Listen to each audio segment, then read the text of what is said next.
یہ وہ وقت چل رہا ہے جس میں جانے جانا محمد مصطفیٰ اس کائنات میں جلوگر ہوئے تھے. ہم نے اس کو کس انداز کے ساتھ منانا ہے؟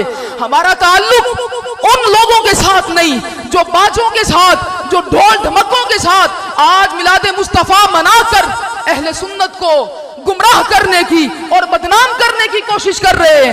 ایسے میلاد سے اہل سنت کا کوئی تعلق نہیں. ایسا میلاد جو رقص کر کے منایا جائے، رقص کر کے وہاں پر پہاڑیوں کا سلسلہ شروع کر کے عورتوں کو بے حجاب وہاں پر کھڑا کر کے جو میلاد مصطفیٰ منایا جائے، اہل سنت کا اس کے ساتھ کوئی تعلق نہیں ہے. میلاد مصطفیٰ کس چیز کا نام ہے؟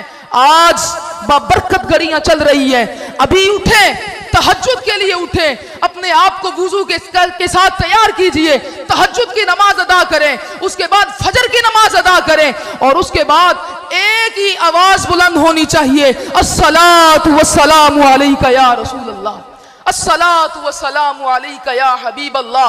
اسی جوش و جذبے کے ساتھ اہل سنت کے جلوس کے اندر شامل ہوا جائے اور نعروں کے ساتھ یہ فضا بلند ہونی چاہیے. لوگوں کو پتہ چلنا چاہیے کہ 1500 سال گزر گئے میرے مصطفیٰ کو، لیکن آج بھی یوں لگتا ہے کہ میرے مصطفیٰ ابھی تشریف لے کر آئے.